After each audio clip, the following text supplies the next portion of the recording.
My name is Kobe Bryant.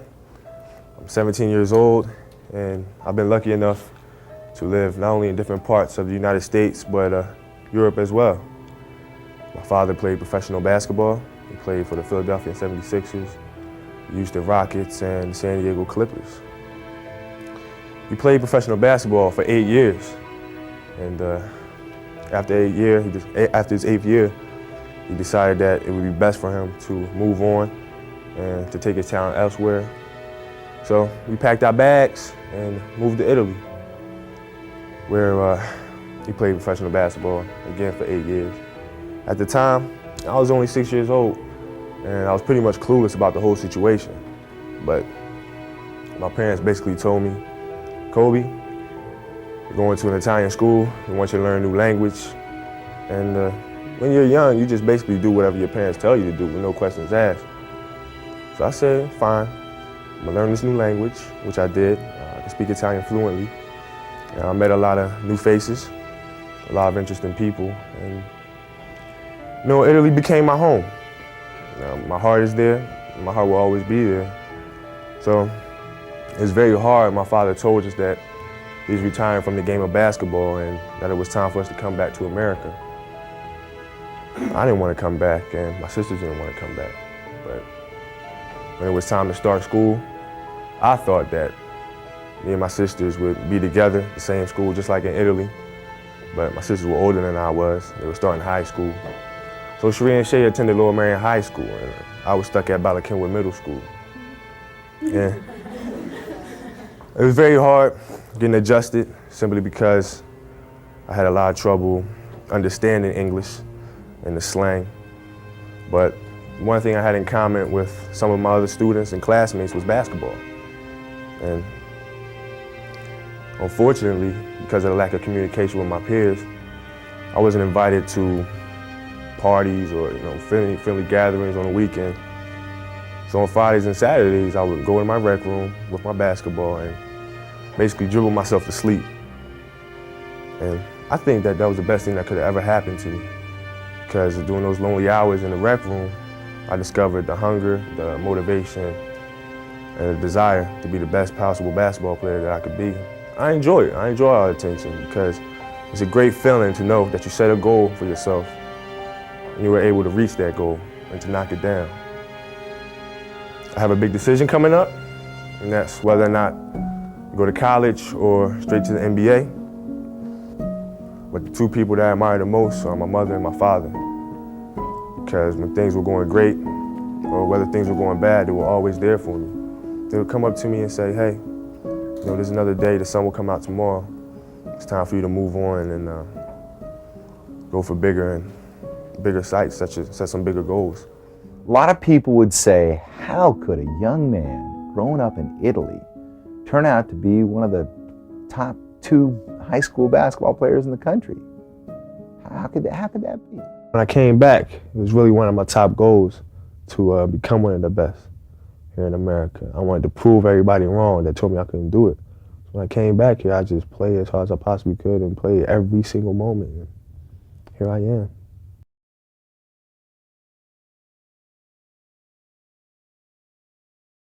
So far, there's a lot ahead. Yeah, I'm looking forward to it.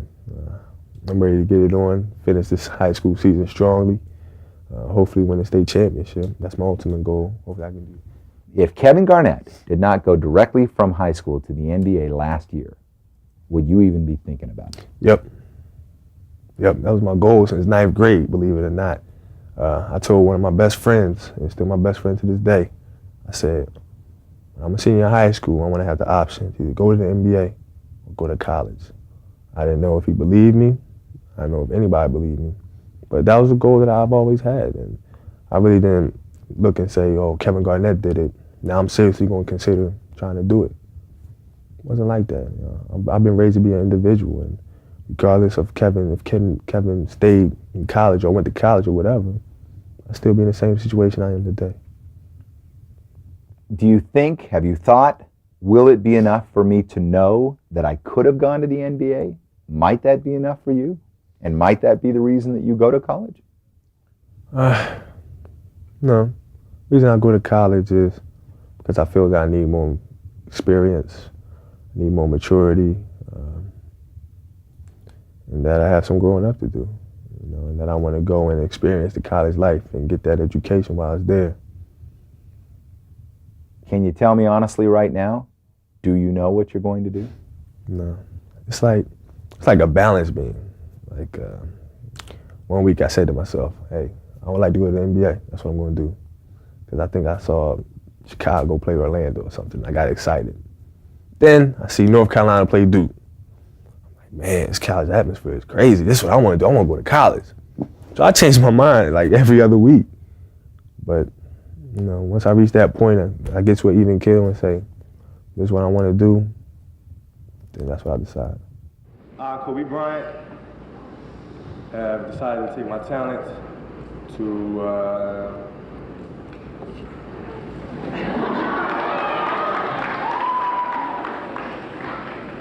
No, I have decided to skip college and take my talent to the NBA. The game of life has dealt you the perfect hand. You're intelligent, have a loving family, and you're a very gifted basketball player. The pot of gold at the end of the rainbow in life awaits you. Grab it. But please remember these 3 things. Always thank God and your family. 2, the hard work it took you to succeed and what it's going to take to keep you there. 3, never forget us, little guys. We saw you at the beginning of your rise to stardom. Just as you've touched me and given me the inspiration to be somebody, there will be thousands more in the future. Stay humble, stay focused, stay real. If your job is to try to be the best basketball player you can be, right? To do that, you have to practice, you have to train, right? You want to train as much as you can, as often as you can. So if you get up at 10 in the morning, train at 11, right? 12, say 12, train at 12, train for 2 hours, 12 to 2. You have to let your body recover. So you eat, recover, whatever. You get back out, you train, start training again at 6. Train from 6 to 8, right? And now you go home, you shower, you eat dinner, you go to bed, you wake up, you do it again, right? Those are 2 sessions, right? Now imagine you wake up at 3, you train at 4. You go 4 to 6, come home, breakfast, relax, blah, blah, blah. Now you're back at it again, 9 to 11, right? You relax, and now all of a sudden you're back at it again, 2 to 4, and now you're back at it again, 7 to 9. Look how much more training I have done by simply starting at 4, right? And so now you do that, and as the years go on, the separation that you have with your competitors and your peers just grows larger and larger and larger and larger and larger. And by year 5 or 6, doesn't matter what kind of work they do in the summer, they're never going to catch up because they're 5 years behind. Right? So it makes sense to get up and start your day early because you can get more work in. I didn't feel good about myself if I wasn't doing everything I could to be the best version of myself. If I felt like I left anything on the table, it would eat away at me. I wouldn't be able to look myself in the mirror. Right? So the reason why I can retire now and be completely comfortable about it because I know that I've done everything I could to be the best basketball player I could be. And so that's where it comes from for me. You can't leave any stone unturned. Trivial things weren't going to pull my attention. It had to be things weren't going to pull my attention. It had to be things that I had a purpose. I wanted to be one of the best basketball players to ever play. And anything else that was outside of that lane, I didn't have time for. At what age did that goal become crystal clear? I made that deal with myself at 13 years old. At 13 years old? 13 years old. That's the deal I made. You were crystal clear about it? Crystal clear. And where did inspiration come from? The love of the game. The love of the game, the challenge. Like I would watch Magic play, I'd watch Michael play, and I would see them do these unbelievable things, and I'd say, can I get to that level? I don't know, but let's find out. If I could work that hard every day, with being blessed with the physical tools that I have, what would my career be? And I made a promise to myself from that day that I was going to work that hard every single day so that when I do retire, I have no regrets. And that was the most important thing for me, is to leave no stone unturned, get better every single day. And if I lived that way, then over time, you know, I'd have something that was beautiful. But that was my philosophy. It seems like a pretty simple one, but you know, if you live your life to just get better every single day, you do that for 20 years, and what do you have? Follow your passion first. First.